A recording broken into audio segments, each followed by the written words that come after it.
hello guys जो को जोहार इन मिट्टे वीडियो बनाए तबना निया वीडियो दो निया लगी जे अकोय को तेज आदिवासी ख्रिस्टान बको मना को से ख्रिस्टान दो बोले आदिवासी बांग कना को उनको को लगे इन बनावेदा और नोडे बोन नेल दड़िया कास्ट सर्टिफिकेट बेपार ते ओका कास्ट सर्टिफिकेट अब बोन एसटी कना ओबीसी कना निया सर्टिफिकेट जखन बोन बनावेदा उन जगह अब रिलीजियन बोन ऑल दड़िया कना अदो ओनागे दला बोन नेला प्रथमत अब जखन ओना ऐप बोन खुलो एनका नेल दा नोडे इन ओका डिस्ट्रिक्ट रन कनाई ओना डिस्ट्रिक्ट इन चॉइस दा और इन ओका डिस्ट्रिक्ट ओका जिला ओका सब डिवीजन ओना रन कनाई ओना को जतो नोडे फिलअप एदा नेल एदा बोन ओना को जतो ओंडे ठीक गी इन ऑल ठीक गया एमन कनाई लेकिन जखन इन कास्ट इन चॉइस दा एसटी से एससी से ओबीसी तो नोडे मिटे इन उदो इन कना जे इन जदी ओंडे इन ऑलोआ दो चे इन ऑल दड़िया ओबीसी जदी टिके कान खाय ओंडे चे उदो एदा ओना बोन नेला इन ओबीसी इन टिके कदा और ओना रे जदी इन नितो जाना ऑले कान खा ओना नेला बोन नोडे इन एसटी चूज केदा तो एसटी रे चूज केते इन nyutum इन ऑलेदा और इन टाइटल इन ऑलेदा इन परे अतारे मिना फादर्स नेम इन ऑलेदा तो नेल दड़े पे ओंडे इन बाबा nyutum और इन nyutum को चेक कना तो लतार से आरो किछु ऑल दरकार ना तो ओना बइन ऑलेदा और ओंडे बोन नेला प्रूफ जे एसटी कनै एसटी द संताल होय दड़े से बा तो ओने बोन नेलदा जे एसटी जखन टुडो केदा जे संताल हेना ता माने इन एसटी कनै इन द संतालिन ऑल दड़िया इन कार्ड सर्टिफिकेट जखन इन ओबीसी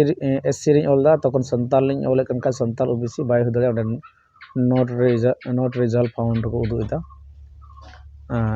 ना कारण ते इन जदी एससी रे संताली बय ऑल दड़िया तो ओबीसी रे इन क्लिक केदा ओबीसी रे जखन इन क्लिक केदा और ओंडे इन ओना संताल इन मेनेदा बोले मेनते मेनकान ओबीसी रे संताल इन नॉट रिजल्ट फाउंड उदु इन कना ता माने इन ओबीसी संताल बाय हो दड़िया तो ना कारण ते अडी मा हर गेबोन अडी मार को गुण कना तो नेलबोन ने कास्ट सर्टिफिकेट जखन एप्लीकेशन बोन एम दान जखन चेक दु दाय तो इन ओनाते एसटी मतलब संताल कना बोन और ओना संताल इन ऑलेदा तो ओंडे bone नेलेदा J Santal J are हो किछु और को मेदा जे इसई कना को इसई द मिटे ज्योति nyutum कना तो ओनाते इन ख्रिस्टान जे कना इसई ओना हन ऑल केदा ओना हो ओंडे बाय हजु कनाई तो जखन इन संताल इन ऑल केदा एसटी कनाई तो संताल ओंडे इन हे एना और ओना इन एप्लीकेशन रे ओंडे इन दो केदा अब इना परे इन नेला जे रिलीजियन इना धर्म चे कान तिया इन धर्म चे एसटी कनाई ओना प्रूफ ना इन संताल कनाई ओना प्रूफ ना इन सर्टिफिकेट ओना बनाव रे एप्लीकेशन एम रे तो इन तो रिलीजियन चॉइस लगाव냐 इन चे रिलीजियन ऑल दड़िया अडी मा हर बोन मेनदा जे संताल कोय लय कना आदिवासी कोय लय कना नई दो ख्रिस्टान बाय होय दड़िया कोय ख्रिस्टान कना नई दो आदिवासी संताल बाय होय दड़िया मेनकान इन जखन इन कागज इन बनावदा इन सर्टिफिकेट इन बनावदा तखन इन सरकार ओना परमिशन एमन कना जे बोले इन जे इन ऑल दड़िया तो ओना कारण ते वो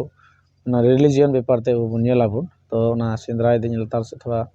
हजू लगा तो लतार ᱧᱚᱜ बोन हेलेन खा ओंडे रिलीजियन बेपार ते मेना लाहातेना एप्लीकेशन थोड़ा जुदा ᱧᱚᱜ तेलेना रिलीजियन एसटी ओना को जतो चे मोला ओना जतो मिठे तेलना मेनखान ये बार थोड़ा को चेंज ᱧᱚᱜ कदा थोड़ा नसीना और चेंज दो निये कारण ते हुई कना हयतो बसे थोड़ा ओंडे रिलीजियन ऑल रे से चे रे ओना रे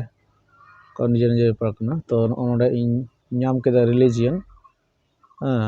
रिलीजियन जखन इन ऑले कान तिन खाय ओंडे लाहा रे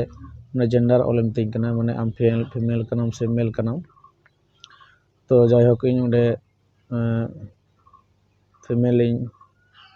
ऑल केदा जहाटा मिटे तो जाय होक नोडे इन चॉइस दा इन धर्म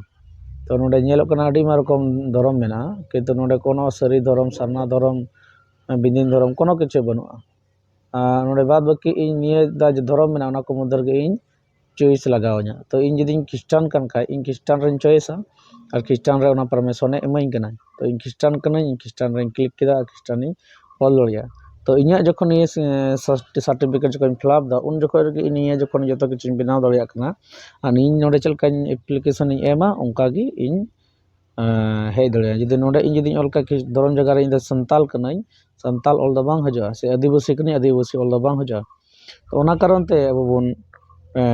ᱧᱮᱞᱟ ᱡᱮ ᱟᱢ ᱢᱮᱱ ᱠᱟᱛᱮᱫ ᱠᱳᱱᱳ ᱞᱟᱵᱷ ᱵᱟᱹᱱᱩᱜᱼᱟ, ᱥᱟᱨᱴᱤᱯᱷᱤᱠᱮᱴ ᱡᱮᱦᱮᱛᱩ